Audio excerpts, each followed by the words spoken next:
인생이란 무엇인가? 7월 6일. 첫 번째. 아무리 전쟁의 무서움을 묘사하고 보여주어도 사람들이 전쟁에 참여하는 것을 막을 수는 없다.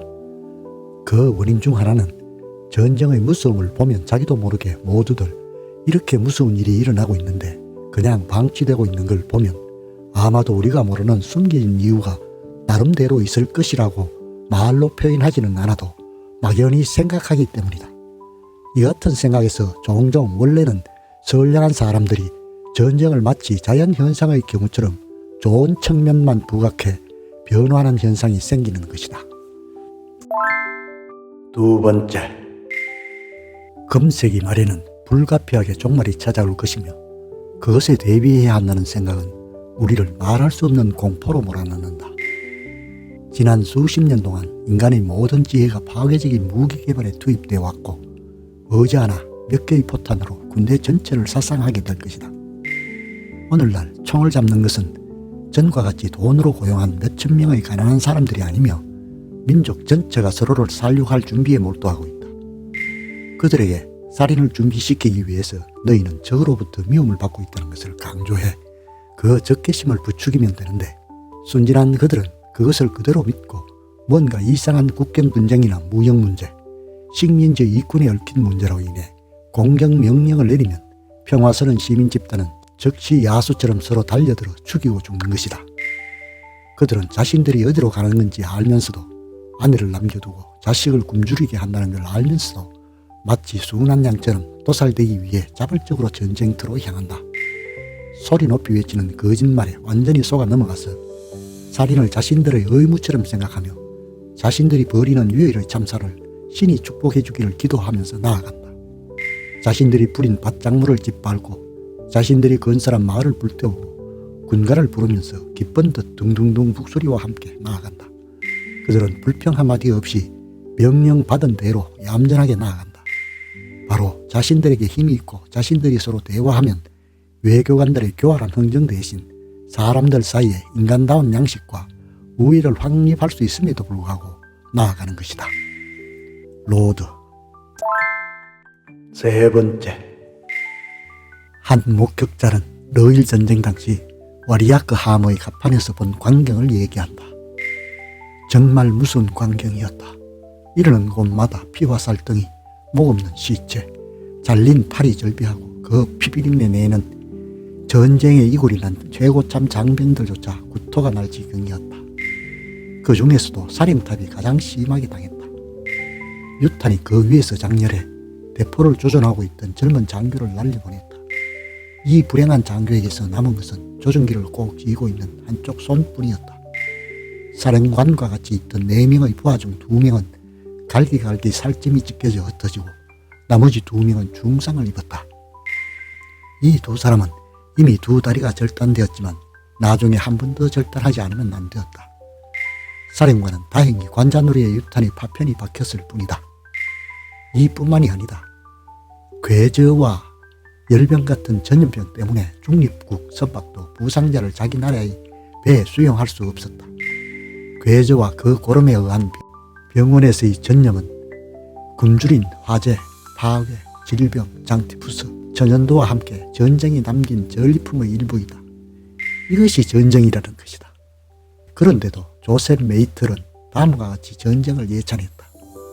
인간의 정신이 나약해진 나머지 탄력성을 잃고 무신론에 빠져 과도한 문명의 발전을 이룩한 결과 썩은 냄새를 풍기게 되었을 때 그것은 오직 피에 의해서만 소생시킬 수 있다. 그러나 대포의 먹이가 되는 가난한 사람들은 거기에 반대할 권리를 가지고 있다. 그런데 불행히 그들은 자기들의 신념을 주장할 용기가 없다. 옛날부터 자기들로서는 이해할 수 없는 문제 때문에 살해당하는 것에 익숙해진 그들은 변함없이 계속 당하며 그 희생으로 모든 것이 평화로워질 거라고 생각하고 있다. 그렇기 때문에 지금 이렇게 시체가 바다 위에 흩어지고 이윽고 바닷속에서 새우의 먹이가 되고 있는 것이다. 이와 같이 오늘날 총알이 그들 주위의 모든 것을 파괴하고 있을 때 과연 그들은 이것은 모두 자신들의 행복을 위한 것, 그리고 과도한 문명에 중독돼 탄력성을 상실한 동시대 사람들의 정신을 일깨우기 위한 것이라고 기쁘게 생각하고 있는 것일까? 불행하게도 그들은 아마 조셉 메스터의 주장을 모르고 있을 것이다. 나는 전쟁 부상자들이 침대에서라도 메스터의 책을 읽기를 권유한다. 틀림없이 그들은 전쟁은 사형 집행인과 마찬가지로 필요 불가결한 것이며 그것은 사형 집행인과 마찬가지로 전쟁도 신의 정의의 발현이기 때문이라고 확신할 것이다. 그리고 그 위대한 사상은 외과 의사의 톱이 그들의 뼈를 싹싹 자를 때 그들에게 위안이 되어줄 것이다. 할드웬. 네 번째, 전쟁은 이제 비정류의 광포성을 나타내고 있다.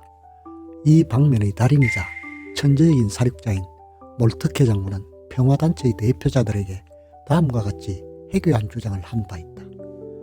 전쟁은 신성한 것, 신이 내려신 제도, 이 세계의 신성한 법칙 중의 하나이다. 그것은 사람들 속에 있는 모든 위대하고 고귀한 감정, 즉 염치, 무사, 선덕, 용기를 유지할 수 있게 해준다. 한마디로 말하면 사람들을 혐오스러운 물질주의에서 구해준다. 그러니까 40만 명의 인간이 무리를 지어 밤낮으로 행진하면서 아무것도 생각하지 않고 아무것도 공부하지 않고 아무것도 읽지 않고 누구에게도 도움이 되지 않은 채 치매 상태에서 진창 속에 누워 진성처럼 부단한 광기 속에서 살며 도시를 약탈하고 촌락을 불태우고 국민을 멸망시키고 이윽고 자신들과 같은 인간의 집단을 만나 그들을 덮쳐 피바들을 이루고 갈기갈기 찢긴 살조각으로 들판을 덮으며 시체로 땅을 덮고 불구자가 되어 아무런 설명없이 마침내 어떤 낯선 들판에서 숨을 거둔다. 그때 그들의 늙은 부모와 처자는 굶어 죽어가고 있다. 이것이 혐오스러운 물질주의에서 사람들을 구하는 것이라는 얘기다. 기드모 파상. 다섯 번째, 전쟁의 해악에 대해 이러쿵저러쿵 논할 때는 이미 지났다. 그것에 대해서는 이미 다양하게 논의되었다. 이제 남은 것은 단 한 가지. 각자가 이제부터 무엇을 시작할 것인가 하는 것이다. 즉, 각자가 해서는 안 된다고 생각하는 일을 하지 않는 것. 오직 그것뿐이다. 여섯 번째, 전쟁이 존재한다는 것 자체가 그 불가피성을 증명한다는 것은 잘못된 발상이다. 인류의 양심은 그것이 거짓이며 전쟁은 없어져야 한다는 것을 말하고 있다.